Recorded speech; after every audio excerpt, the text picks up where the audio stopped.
मंडळी, पुणे जिल्ह्याचं राजकारण सध्या ढवळून निघाले।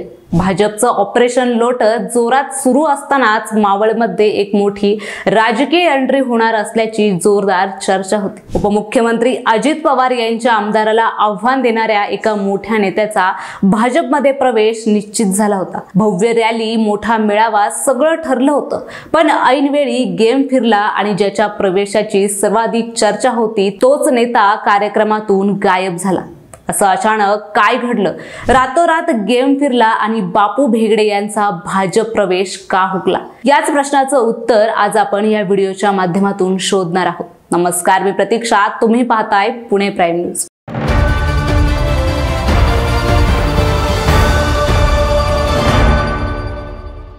गेल्या काही दिवसांपासून महाराष्ट्राच्या राजकारणात ऑपरेशन लोटसची जोरदार चर्चा सुरू आहे। विशेषतः पुणे जिल्ह्यात मित्र पक्षांच्या आमदारांना शह देण्यासाठी भाजपने तुल्यबळ नेत्यांना पक्षात घेण्याचं सत्र सुरू केले। इंदापूरमध्ये प्रवीण माने, भोरमध्ये संग्राम थोपटे आणि पुरंदरमध्ये संजय जगताप यांचा भाजप प्रवेश याच धोरणातून झाला असल्याची चर्चा आहे। अशातच मावळमध्येही एक मोठा प्रवेश होणार असल्याची घोषणा झाली होती। उपमुख्यमंत्री अजित पवार यांच्या राष्ट्रवादी काँग्रेसचे आमदार सुनील शेळके यांच्या विरोधात अपक्ष म्हणून निवडणूक लढलेले बापू भेगडे भाजपमध्ये पक्षप्रवेश करणार होते। रविवारी याबाबत पत्रकार परिषद घेऊन सोमवारी भव्य रॅली काढून प्रवेश सोहळा होणार असल्याचं जाहीर करण्यात आलं होतं। सोमवारी सोमाटणे फाटा ते मुंबईपर्यंत रॅली ही काढण्यात आली।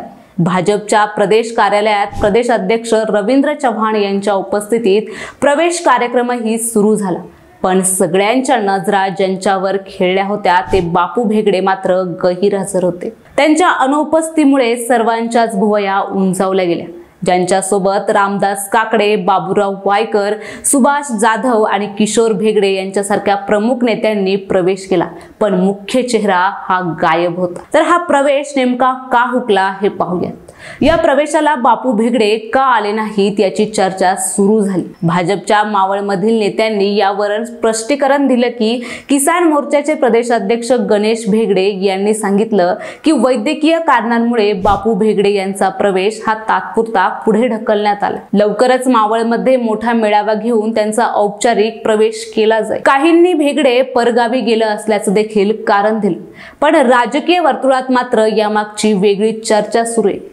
रात्रीतून राजकीय चक्र वेगाने फिरल्यामुळे हा प्रवेश लांबणीवर पडल्याचं बोललं जातंय। आता प्रश्न असा आहे की बापू भेगडे लवकरच भाजपमध्ये प्रवेश करणार की आणखी काही राजकीय घडामोडी घडणार हे पाहणं महत्त्वाचं ठरणार। बापू भेगडेंच्या भाजप प्रवेशाचा मुहूर्त हुकण्यामागे नेमकं काय कारण आहे हे अजूनही स्पष्ट झालेलं नाही। वैद्यकीय कारण दिसलं असलं तरी पडद्यामागे काहीतरी वेगळंच शिजत असल्याची जोरदार चर्चा सुरू आहे। त्यामुळे येत्या काही दिवसात बापू भेगडे नेमकी काय भूमिका घेतात आणि मावळचं राजकारण नेमकी कोणती दिशा घेतं हे पाहणं महत्त्वाचं ठरणार। हा व्हिडिओ तुम्हाला आवडला असल्यास लाईक करा, शेअर करा आणि पुणे प्राईम न्यूजला सबस्क्राईब करायला मात्र विसरू नका।